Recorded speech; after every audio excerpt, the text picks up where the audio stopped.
Euh, Père éternel, je te remercie. Merci beaucoup On n'a pas encore prié, je ne sais pas. pour l'occasion de... Oui, j'étais en train de prier. Merci pour l'occasion de euh, participer à cette étude, de tenir cette étude biblique. Maintenant, je te confie tout ce que nous allons faire entre tes mains. Je prie pour que tu prennes le contrôle de cette étude. Je prie pour que cette étude soit en bénédiction à la fois à nous qui participons donc et qui contribuons et aussi aux autres membres du groupe et même personnes en dehors du groupe qui vont regarder cette vidéo ou écouter l'audio. Je prie pour les échanges que nous allons avoir autour de ces écritures édifient, fortifient, affermissent les frères et sœurs et puissent aussi être un outil d'évangélisation et pour, euh, pour recouvrir euh, des âmes, des fils et filles prodigues au nom de Jésus-Christ. Je prie. Amen. Euh, Amen. donc, je procède à la lecture. On est sur Apocalypse chapitre 4. Donc, je lis. Après cela, je regardai, et voici une porte était ouverte dans le ciel. La première voix que j'avais entendue comme le son d'une trompette et qui me parlait dit, monte ici et je te ferai voir ce qui doit arriver dans la suite. Aussitôt je fus ravi en esprit, et voici, il y avait un trône dans le ciel, et sur ce trône quelqu'un était assis. Je m'excuse pour cet aboiement assez fort. Euh, le chien n'est pas à moi, c'est à un voisin. Désolé. C'est pas grave, on peut continuer. Je crois qu'il va finir par s'arrêter de soi. C'est impossible de l'arrêter. Ok, parce qu'on fait la lecture de la Bible, c'est assez dérangeant. Ce qu'on va faire, je vais mettre en pause mon audio, je vais désactiver mon audio. Vous pouvez lire l'audio. Voilà, vous pouvez lire le chapitre.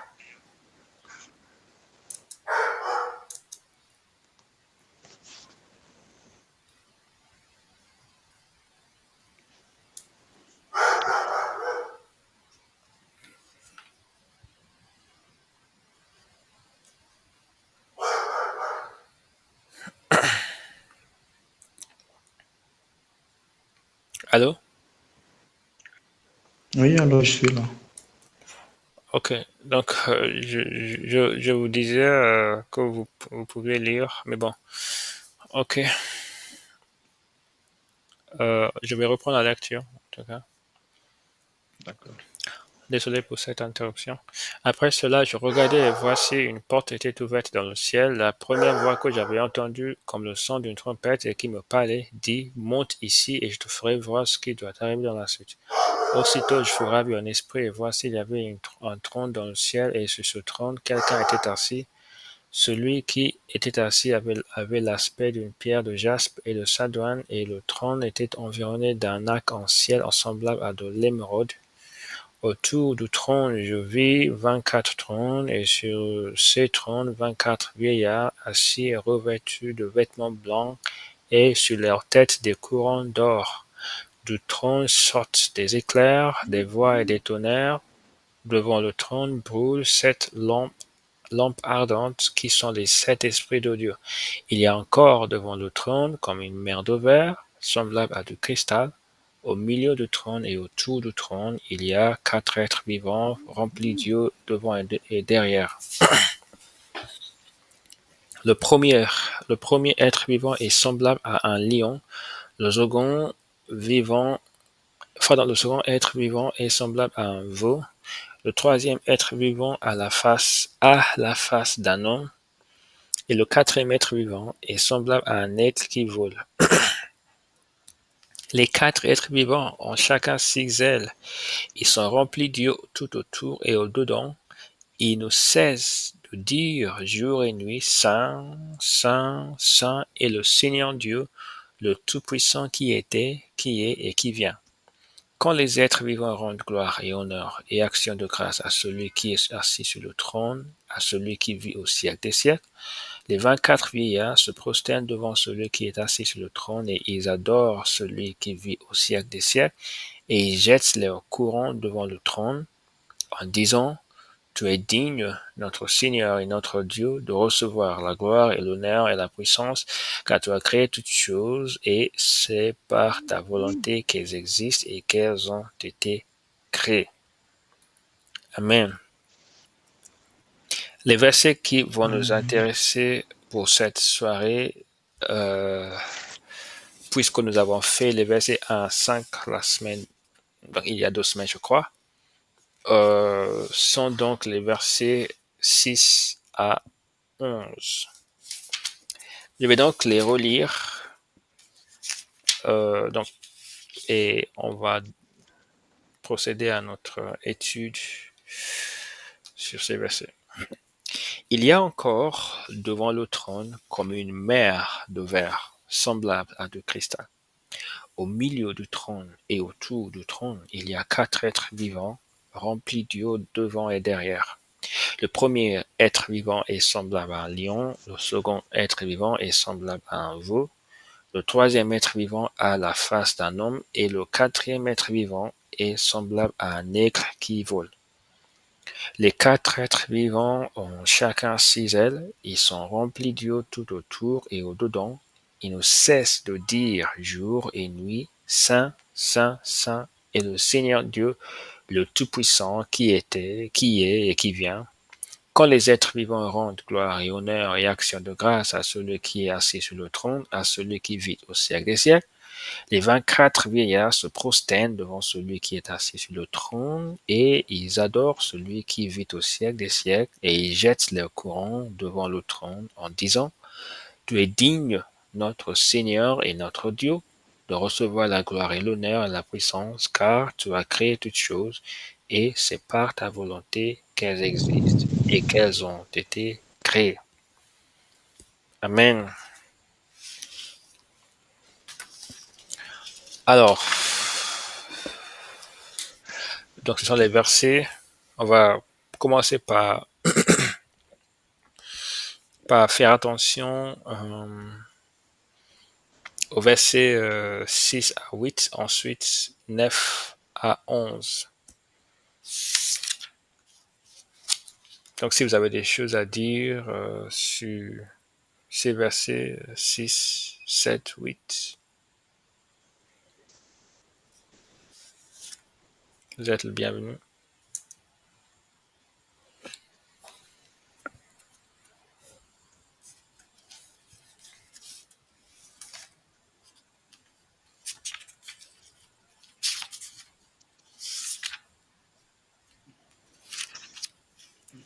Pourriez-vous remettre les textes parce que ça vient de disparaître? Le texte est encore là, mais je pense peut-être que c'est votre connexion qui l'a fait disparaître. Mais si ça persiste, vous pouvez vous déconnecter, vous reconnecter, ça va réapparaître. C'est pas grave. Laissez-moi ouvrir alors ma Bible électronique. Je peux me servir de ça.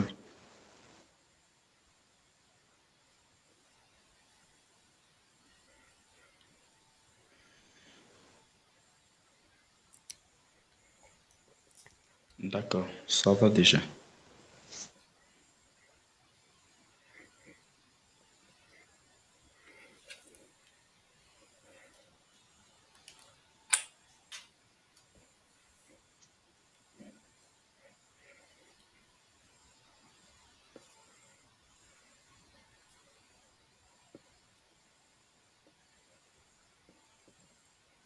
Alors, Oui, oui. oui, j'ai vérifié si tout allait bien, si ma connexion n'a pas craché.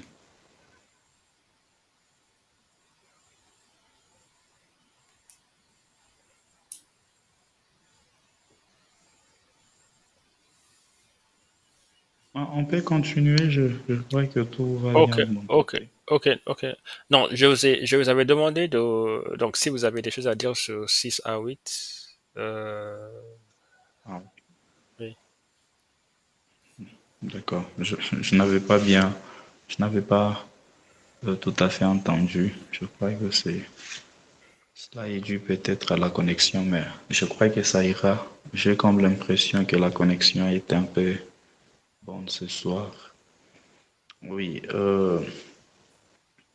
déjà quand j'ai lu le message dans le groupe, je crois que j'ai pris le temps de jeter un coup d'œil dans ma Bible pour, euh, pour voir si je pourrais capter quelque chose par rapport à notre test de base. Et déjà au verset 6, je vais essayer un peu de relire encore ça. Il est écrit, il y a encore devant le trône une mer de verre semblable à du cristal. Au milieu du trône et autour du trône, il y a quatre êtres vivants remplis Dieu devant et derrière. Et déjà, par rapport à ces versets, je crois que Jean est en train de, parce que c'est lui qui a écrit le livre d'Apocalypse, comme nous le savons déjà, il est en train de nous expliciter ce qu'il a vu au ciel devant le trône de Dieu. Et il fait une comparaison parce qu'il dit, devant le trône, il dit, il y a encore devant le trône comme une mer de verre. Ça veut dire semblable à du cristal. Il est en train de faire une comparaison par rapport à ce qu'il a vu devant le trône. Et je ne sais pas si réellement il avait vu une mer qui était devant le trône ou s'il a vu quelque chose semblable à une mer. Et il ajoute, il dit au milieu du trône et autour du trône, ça veut dire la mer qu'il a vue ou la chose qu'il a vue qui était tout à fait semblable à la mer, c'était au milieu du trône ainsi que tout autour du trône. Non, non, c'est pas ça, parce qu'il y a déjà un point. Je crois que par rapport à cette deuxième partie, il fait allusion aux quatre êtres vivants. Il dit au milieu du trône et autour du trône, il y a quatre êtres vivants remplis Dieu devant et derrière. Je crois que c'est par rapport à ça. Ça veut dire il a vu euh, quatre êtres vivants, quatre personnes qui étaient tout autour du trône et qui étaient à la fois au milieu du trône. Et au verset 7, c'est là qu'il commence un peu à expliquer de manière détaillée comment ils étaient ces quatre êtres vivants. Et il dit le premier être vivant est semblable à un lion, le second est semblable, le second être vivant est semblable à un veau, le troisième être vivant a la face d'un homme et le quatrième être vivant est semblable à un aigle. Et je crois que Jean n'est pas tout à fait la première personne qui voit ces quatre êtres vivants, parce que déjà dans le livre d'Ézéchiel, je vais lire Ézéchiel chapitre 1er, je crois, le verset 10, si je ne me trompe pas. Ézéchiel 1er, oui, le verset 10. Je, je commence, je crois que ça sera mieux de commencer au verset 5. Il dit, au centre encore apparaissaient quatre animaux dont l'aspect avait une ressemblance humaine. Chacun d'eux avait quatre faces et chacun avait quatre ailes. Leurs pieds étaient droits et la plante de leurs pieds était comme celle du pied d'un veau. Ils étincelaient comme des lérins polis. Ils avaient de mains d'hommes sous les ailes à leurs quatre côtés, et tous les quatre avaient leurs faces et leurs ailes. Leurs ailes étaient jointes l'une à l'autre, et ils ne se tournaient point en marchant, mais chacun marchait droit devant soi. Le verset 10. Quant à la figure de leurs faces, ils avaient tous une face d'homme, tous quatre une face de lion à droite, tous quatre une face de bœuf à gauche, et tous quatre une face d'aigle. Je crois que Jean est peut-être la deuxième personne ou la troisième personne qui va ces quatre êtres vivants en Apocalypse, chapitre 4. Mais déjà depuis les temps du prophète Ézéchiel, lorsque l'Esprit du Seigneur a transporté Ézéchiel jusqu'à l'amener au ciel, il paraît que Ézéchiel a y avoir, il a y avoir le même quatre êtres vivants. Mais il y a un petit détail qui a de plus en plus attiré mon attention par rapport à ces deux tests, par rapport au test d'Ézéchiel et celui des gens.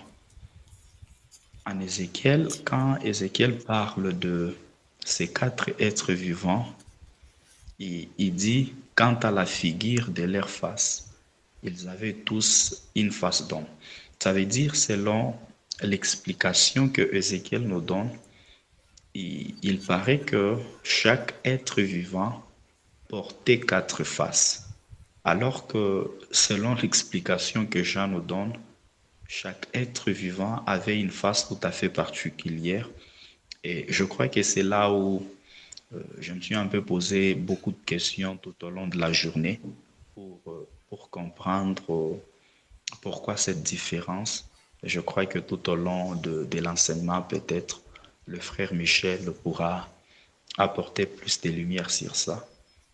Ézéchiel dit, quant à la figure de leur face, ils avaient tous une face d'homme, tous quatre une face de lion à droite, tous quatre une face de bœuf à gauche et tous quatre une face d'aigle.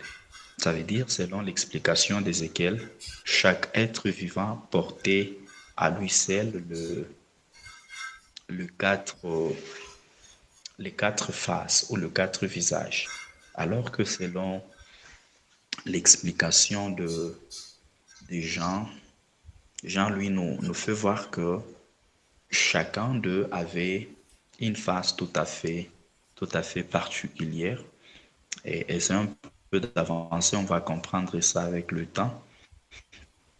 Il dit, le premier être vivant est semblable à un lion, le second être vivant est semblable à un veau, le troisième être vivant à la face d'un homme et le vent est semblable à un aigle qui vole. Et ici, j'aimerais aussi apporter, euh, je dirais, une connaissance. Je ne vais pas faire de ça une doctrine. Je crois quelques années en arrière, j'avais suivi un homme de Dieu qui enseignait sur le même verset. Et selon l'explication qu'il avait donnée, il avait dit le quatre êtres vivants qui sont au ciel dont Jean a vu représenter le Seigneur Jésus-Christ. Je ne sais pas s'il avait raison ou pas, mais personnellement, j'avais apprécié son explication. Et il avait dit le Seigneur Jésus-Christ, en venant dans le monde, il, il a eu à manifester toutes ces quatre faces. Bon, pas toutes, il y a des faces qu'il manifestera avec le temps ou lors de sa seconde venue. Il dit, premièrement, le Seigneur Jésus-Christ porte en lui la face d'un lion, et cette face d'un lion, il le manifestera quand il reviendra pour juger le monde, pour juger les hommes par rapport à leur conduite. Et il avait dit, le second être vivant est semblable à un veau. Il dit, le Seigneur Jésus-Christ a porté en lui la face d'un veau parce que lorsqu'on parle d'un veau, on parle d'un animal qui est serviable, un animal qui est là pour servir l'homme, un animal qu'on utilise beaucoup plus dans le champ afin de servir. Et c'est aussi l'image du Seigneur Jésus-Christ parce que lorsqu'il est venu dans le monde, il est venu pour servir. Il est venu pour montrer comment servir. Et il l'a montré plusieurs fois avec ses disciples parce qu'il portait en lui la face d'un veau. Et le troisième être vivant qui a la face d'un homme, il avait dit, Christ encore, il a porté en lui la face d'un homme.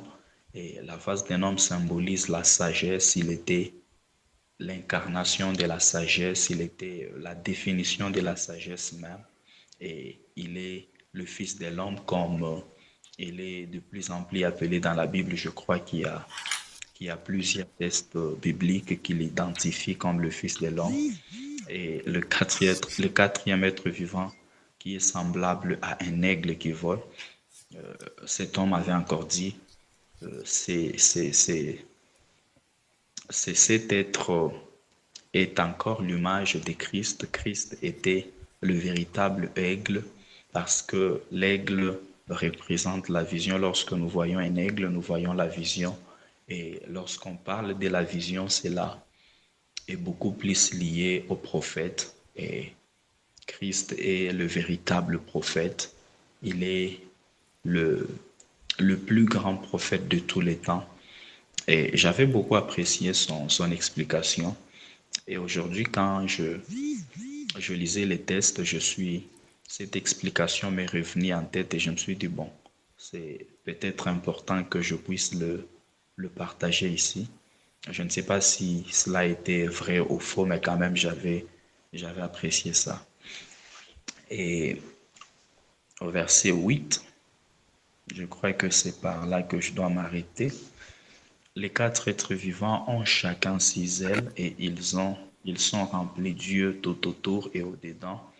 Ils ne cessent de dire jour et nuit, Saint, Saint, Saint est le Seigneur Dieu, le Tout-Puissant qui était, qui est et qui vient.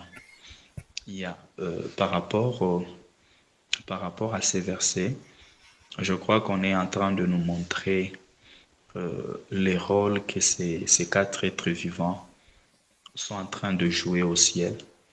Ils sont là en train d'adorer Dieu, en train de témoigner combien il est saint. Est-ce que je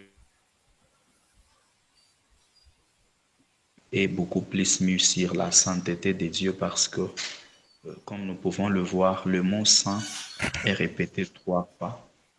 Ça veut dire, cela montre à quel point la sainteté, c'est une nature divine. La sainteté, c'est quelque chose qui est attaché à Dieu. On ne peut pas parler de Dieu tout en les séparant de la sainteté. On ne peut pas parler de Dieu tout en les détachant de la sainteté. À chaque fois qu'on parle de Dieu, on doit aussi parler de la sainteté. Je crois qu'il y a même un verset dans la Bible, je, le référence m'échappe, où il dit, moi, votre Dieu, je suis saint, vous aussi soyez saints. Ça veut dire la sainteté est l'une des choses à laquelle Dieu tient beaucoup. Et si ceux qui sont tout autour de son trône disent qu'il est saint et ils le disent avec insistance jusqu'à le répéter trois fois, ça prouve à suffisance que notre Dieu, c'est un Dieu saint et c'est un Dieu qui aime ceux qui marchent dans la sainteté. Et ils ajoutent, ils disent, le Tout-Puissant qui était, qui est et qui vient. Et par rapport à ça, il y a quelque chose que j'aimais, c'est qu'ils ne disent pas que Dieu a la puissance, mais ils disent que Dieu est le Tout-Puissant. Ça veut dire Dieu incarne la toute-puissance. En dehors de Dieu, il n'y a pas une autre puissance plus élevée. En dehors de Dieu, il n'y a pas une autre puissance plus grande. Et c'est un peu catastrophique et étonnant à la fois de nos jours de voir certaines personnes vouloir comparer la puissance de féticheur, la puissance de magicien à celle des dieux. Notre Dieu possède la toute-puissance. C'est d'ailleurs avec cette puissance qu'il a créé l'univers. C'est avec cette puissance qu'il a fait subsister le ciel et la terre. C'est avec cette puissance qu'il a créé tout ce qui existe dans le monde. Je crois que la puissance de Dieu va au-delà de l'entendement de l'homme. La puissance de Dieu va au-delà de la vision et de la compréhension de l'homme. Et pour finir, ils ajoutent, ils disent le Tout-Puissant qui était, qui est et qui vient. Je crois que c'est tout à fait clair. Le 4 vivant de, nous parle de l'omniprésence de Dieu. Il nous parle de l'omniprésence de Dieu. Il nous amène à comprendre que notre Dieu n'a pas commencé à exister aujourd'hui. C'est un Dieu qui a existé hier, un Dieu qui a commencé euh, sa marche depuis l'éternité. Personne ne connaît son début. Il existe encore aujourd'hui et il continuera à exister jusque dans les jours à venir. Je crois qu'avant nous, il était Dieu. Avec nous, il est Dieu. Même après nous, il continuera à être Dieu. Je crois que c'est un peu tout ce que j'avais à dire par rapport à ces trois versets. Ok, merci beaucoup, frère Freddy. Merci pour ces explications avec détail. Merci également pour le rapprochement que vous avez fait avec le passage en Ézéchiel. Euh, donc,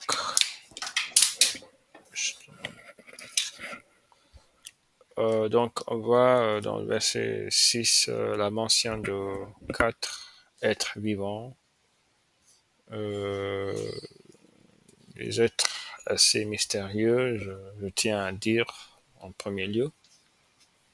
Euh, donc moi, je ne suis pas du tout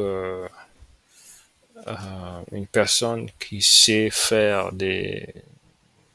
ou expliciter des symboles et tout ça. Je, je tiens normalement à laisser dans l'ombre ce qui s'y trouve et à élucider si nécessaire qui, ce qui prête à l'élucidation, pardon, à, à être élucidé. Donc, donc on voit, donc, comme vous avez dit, les quatre êtres vivants mystérieux et c'est difficile d'en cerner la représentation. Comme vous avez dit, il y a un rapprochement clair avec les êtres vivants d'Ézéchiel, à ceci près que, ce que vous avez évoqué, donc, les êtres vivants qu'a vu Ézéchiel avaient quelque part une différence en termes d'apparence par rapport à ce que Jean a décrit. Euh, donc ça pose donc la question sur cette vision, euh, dans quel objectif et dans quelle optique et dans quel rapport au réel ces visions ont été données aux prophètes. Ça veut dire que les visions que Dieu donne aux prophètes ont un objectif. Ce sont des visions qui sont axées sur l'objectif de Dieu. Et si Dieu cache quelque chose, il le cache à dessein. S'il révèle quelque chose, il le fait à dessein également. Donc ça nous soulève la question, est-ce que ces descriptions sont des représentations de quelque chose que Dieu tient à donner en symbole sans pour autant nous révéler tout l'étendue ou tout le détail, ou bien c'est vraiment exactement, c'est-à-dire point par point, ce qui se trouve au ciel.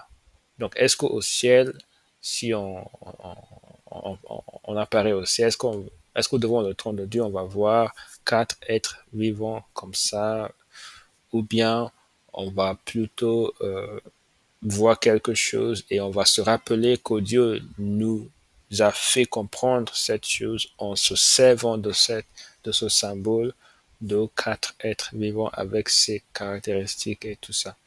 Ça, c'est pas quelque chose qui m'est tout à fait clair. Je ne suis pas clair, je ne suis pas au clair sur cette représentation parce que ce n'est pas que Jean qui a parlé du trône de Dieu, il y a également Ézéchiel et aussi Ésaïe. Et quand on met en comparaison chacune de ces représentations, on voit que c'est pas du tout le même tableau qui est peint, d'accord? Mais chacun de ces tableaux nous évoque des choses. Mais là, qu'a peint, le tableau par exemple qu'a peint Ésaïe, du trône de Dieu, etc., diffère en certains points du tableau qu'a peint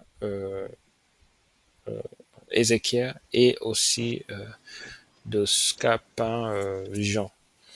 Donc c'est pour ça que je dis que je n'arrive pas à faire des explications sur ces choses parce que je pense que ce sont des choses mystérieuses. Effectivement, dans la prophétie d'Ézéchiel, une mention a été faite dans le verset 20 que je trouve intéressant. Il dit, donc en parlant des animaux, ok, je vais juste commencer par le verset 19, il dit, quand les animaux marchaient, les roues cheminaient à côté d'eux, et quand les animaux s'élevaient de terre, les roues s'élevaient aussi. Ils allaient où l'esprit les poussait à aller, et les roues s'élevaient avec eux, car l'esprit des animaux était dans les roues.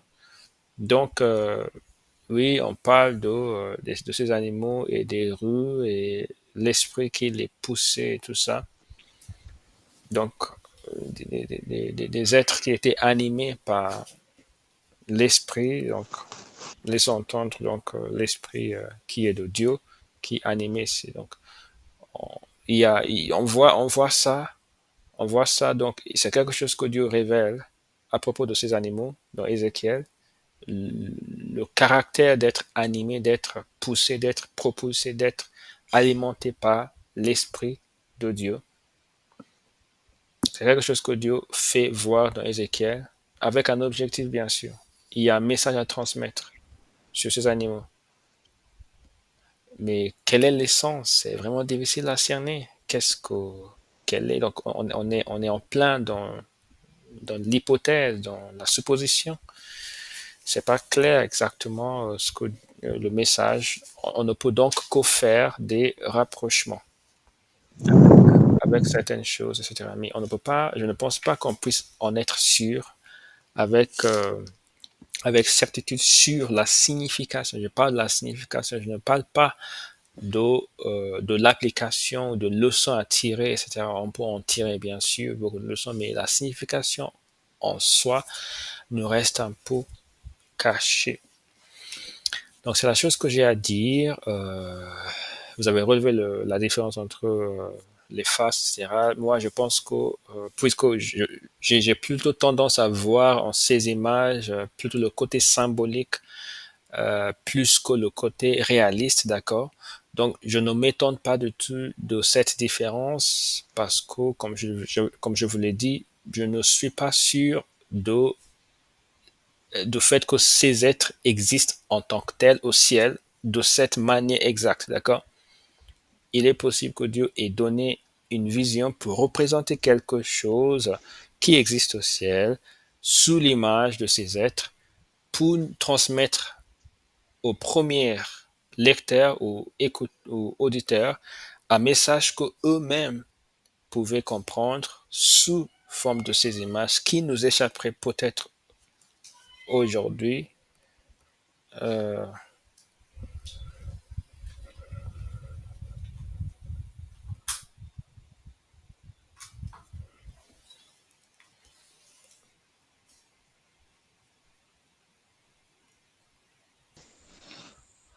oui, effectivement, c'est un- on doit garder cette notion de la toute-puissance de Dieu parce que vraiment, il est tout-puissant et si on se rappelle ça, en fait, il y a une illustration parfaite que je donne toujours sur ce point de la toute-puissance de Dieu.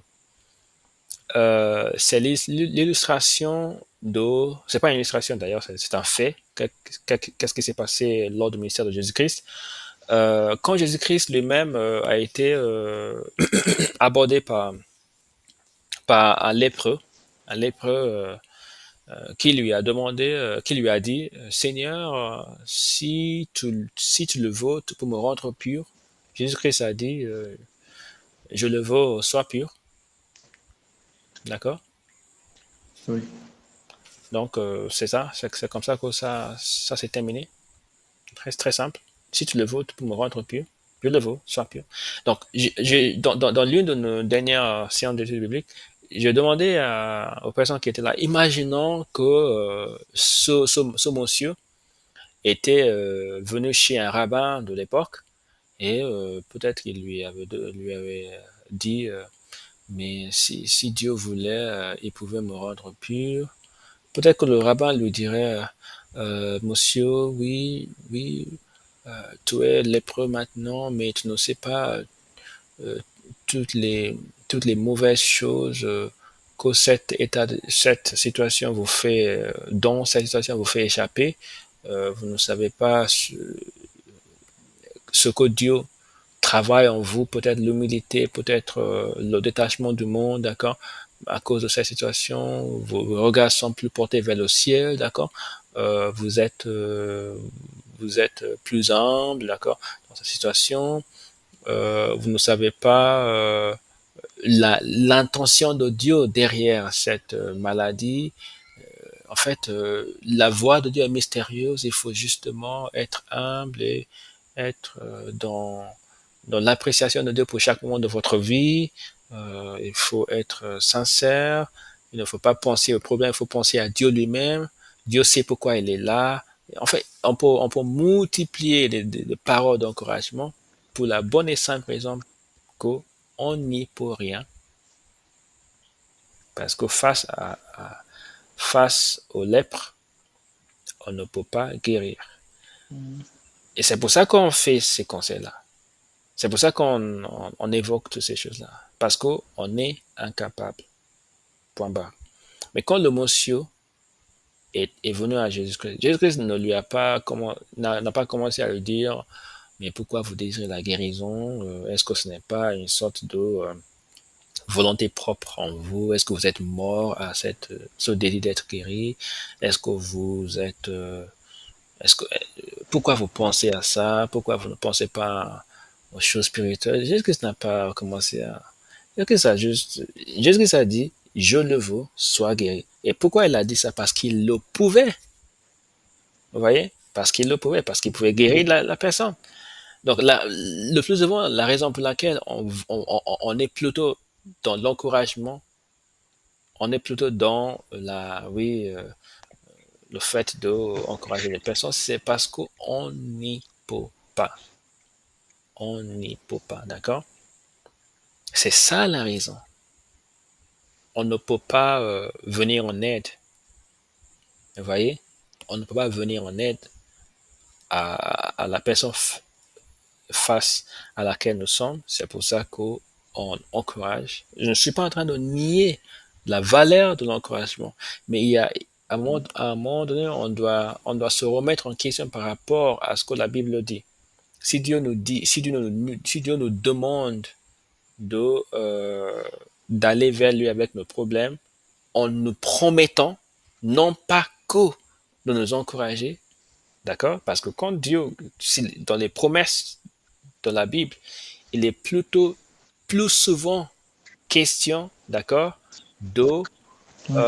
de guérir, de résoudre, d'accord, que d'encourager, de nous soutenir en plein problème, d'accord.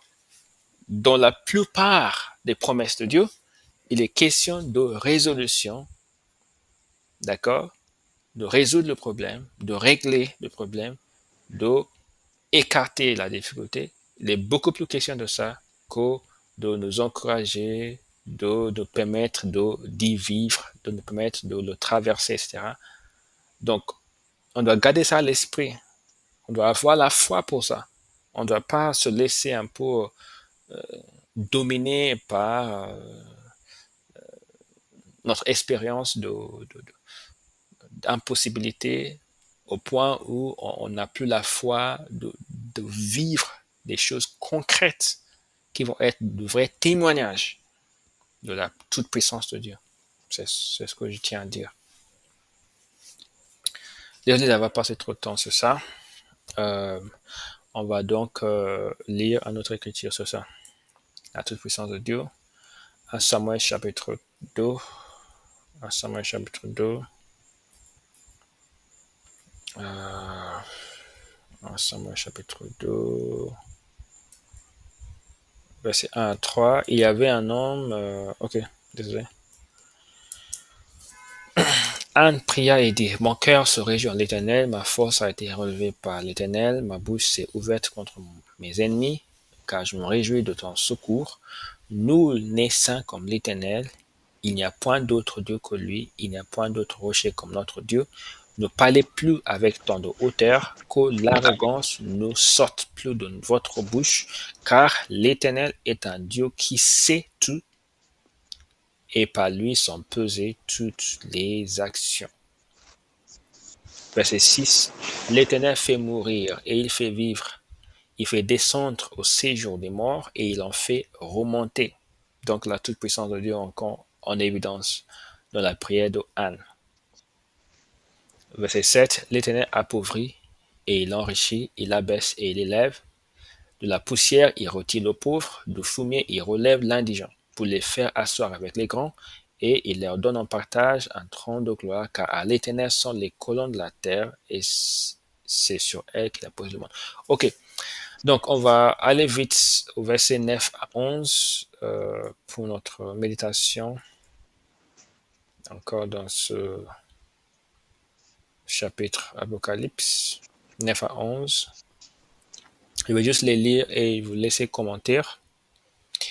Quand les êtres vivants rendent gloire et honneur et action de grâce à celui qui est assis sur le trône, à celui qui vit au siècle des siècles, les 24 vieillards se prosternent devant celui qui est assis sur le trône et ils adorent celui qui vit au siècle des siècles et ils jettent leur couronne devant le trône en disant, tu es digne, notre Dieu, et notre Seigneur, notre Dieu, de recevoir la gloire et l'honneur et la puissance car tu as créé toutes choses et c'est par ta volonté qu'elles existent et qu'elles ont été créées. Amen. Amen. Ok.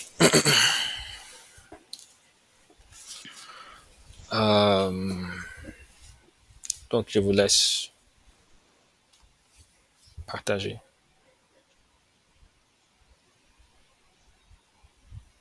D'accord, d'accord. Oui, déjà au verset 9, je vais encore essayer un peu de relire ça.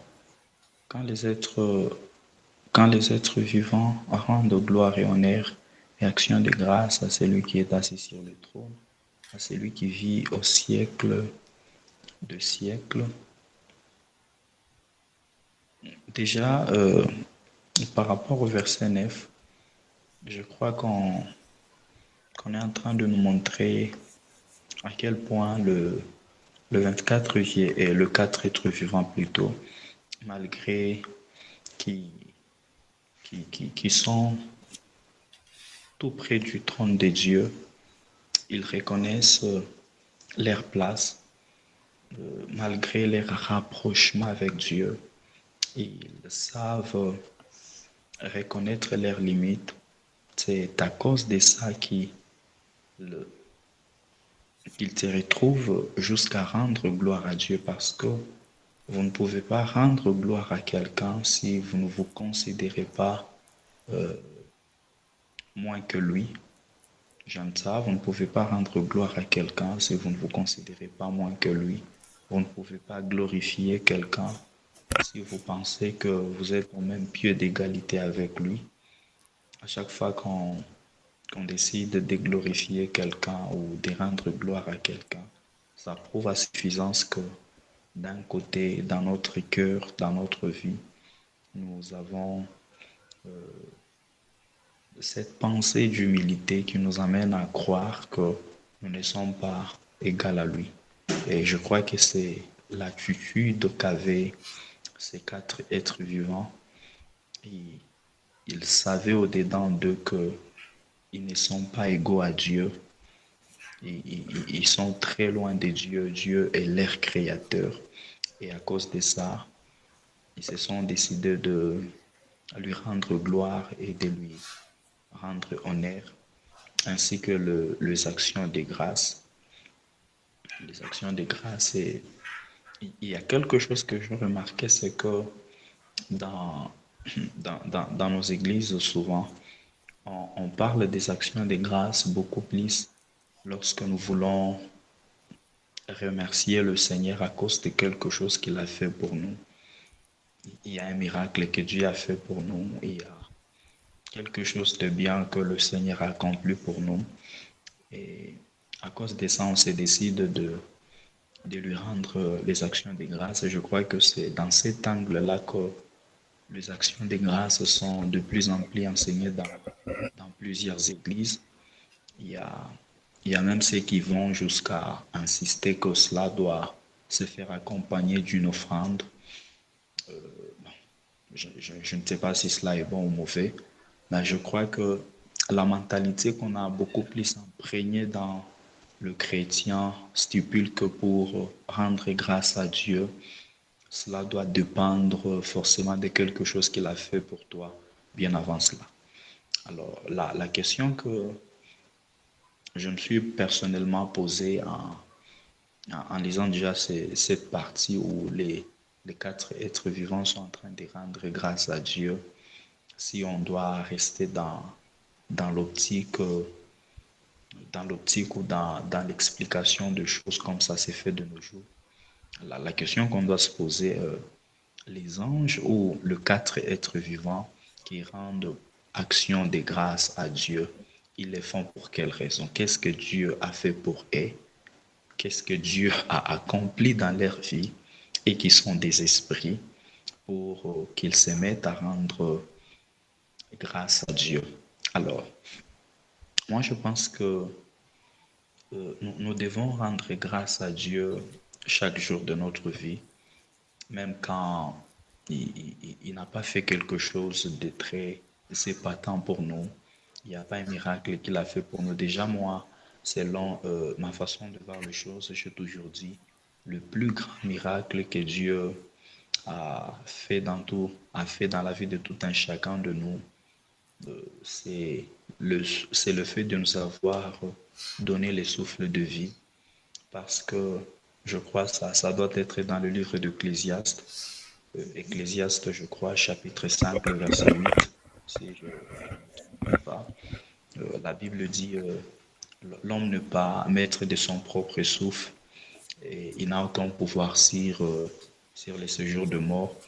Ça prouve à suffisance que le souffle de vie qui nous anime, ne pas les nôtres, ça n'a rien à voir avec nos efforts, ça n'a rien à voir avec ce que nous faisons. C'est quelque chose que nous recevons par grâce. Et chaque jour de notre vie, aussi longtemps que nous respirons encore, nous avons l'obligation de rendre grâce à Dieu à à cause de cela. Et il y a quelque chose qui a encore attiré mon attention. Ils ont dit des siècles, ça veut dire ici, l'accent est mis sur l'éternité de Dieu. C'est un Dieu éternel. Comme je l'avais dit bien avant cela, c'est un Dieu éternel qui a existé avant nous, qui existe alors que nous sommes là et qui va continuer à exister même même après notre passage. Dieu est éternel. Personne ne connaît son début, personne ne sa fin. Personne ne connaît d'où est-ce qu'il vient, personne ne connaît d'où est-ce qu'il voit.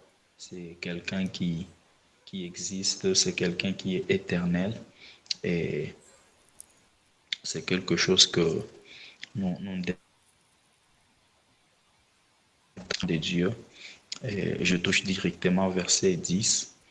Le 24 vieillard se prosternent devant celui qui est assis sur le trône et ils adorent celui qui vit au siècle de siècles et ils jettent leur couronne devant le trône en disant, tu es digne, notre Seigneur et notre Dieu, de recevoir la gloire et l'honneur et la puissance, car tu as créé toutes choses et c'est par ta volonté qu'elles existent et qu'elles ont été créées. Et si je vais essayer un peu d'englober plusieurs choses à la fois, je crois que les autres versets qu'on a lus, on a beaucoup plus parlé des quatre êtres vivants, mais au verset 10, on parle d'une autre catégorie de personnes. Et cette fois-ci, on ne parle pas de 24 vieillards.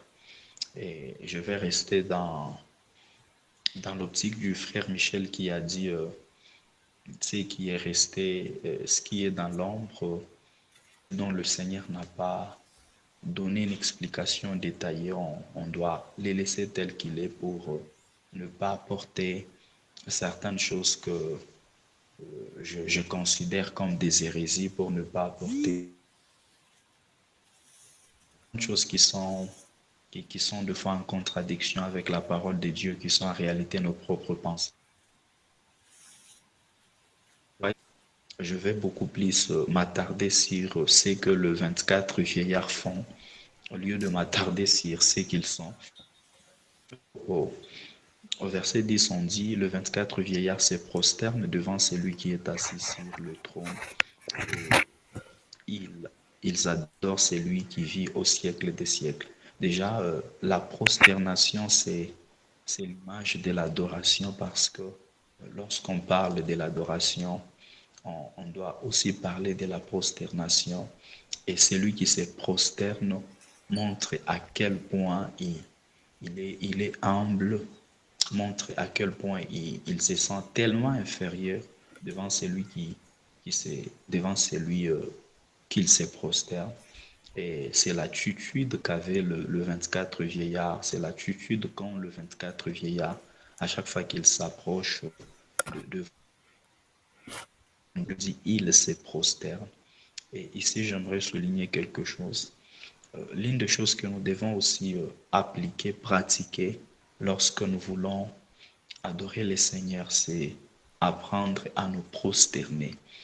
Et la prosternation dont je suis en train de parler ici, c'est ne pas d'abord le fait de briser nos genoux, le fait de nous coucher par terre lorsqu'on veut adorer Dieu. C'est bien toutes ces choses, c'est bien, je ne suis pas contre ça. Mais la prosternation dont j'aimerais beaucoup plus parler, c'est la prosternation de nos cœurs. Est-ce que nous nous prosternons réellement dans nos cœurs lorsque nous nous approchons devant le Seigneur? Parce que certains se prosternent physiquement, de manière visible, vous le voyez. Ils ont déjà brisé leurs genoux, ils se sont déjà prosternés, alors que dans leur cœur, ils sont debout. Ce n'est pas différent de ce que Dieu dit, je crois, dans le livre d'Ésaïe, il dit, ces peuples m'honorent des lèvres, mais dans leur cœur, ils sont très éloignés de moi. Alors, lorsque nous nous approchons de Dieu, nous devons apprendre à être humbles. Et cette humilité doit commencer d'abord dans notre cœur. On doit humilier nos cœurs devant le Seigneur. On doit se sentir inférieur à lui, totalement inférieur à lui.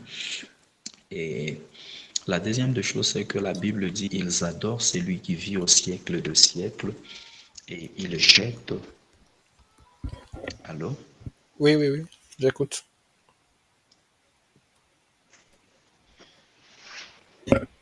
J'écoute, oui. Allô, je vous écoute. Alors, Je vous écoute, je vous écoute, je vous écoute.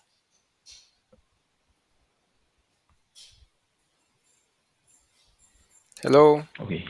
Alors, vous m'entendez? Oui, oui, oui.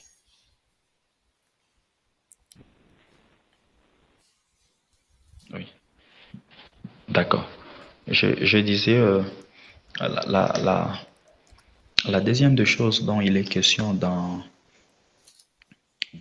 le verset 10, On parle de l'adoration après avoir parlé de la prosternation. On dit ils adorent celui qui vit au siècle des siècles. Et ici, on a bien mentionné les choses comme, d'ailleurs, notre thème parle de l'adoration. Et j'aimerais ajouter un test qui m'a beaucoup édifié. C'est dans Jean chapitre 4. Jean chapitre 4. Le, je commence au verset 22 jusqu'au verset 23. Je crois que je vais aussi toucher le verset 24. Vous adorez ce que vous ne connaissez pas. Ici, c'est le Seigneur Jésus-Christ qui parle à la femme samaritaine. Vous adorez ce que vous ne connaissez pas. Nous adorons ce que nous connaissons car le salut vient de Juifs. Mais l'heure vient et elle est déjà venue où les vrais adorateurs adoreront le Père. Et sont là les adorateurs que le Père demande. Dieu est esprit, il faut que ceux qui l'adorent l'adorent en esprit. Je crois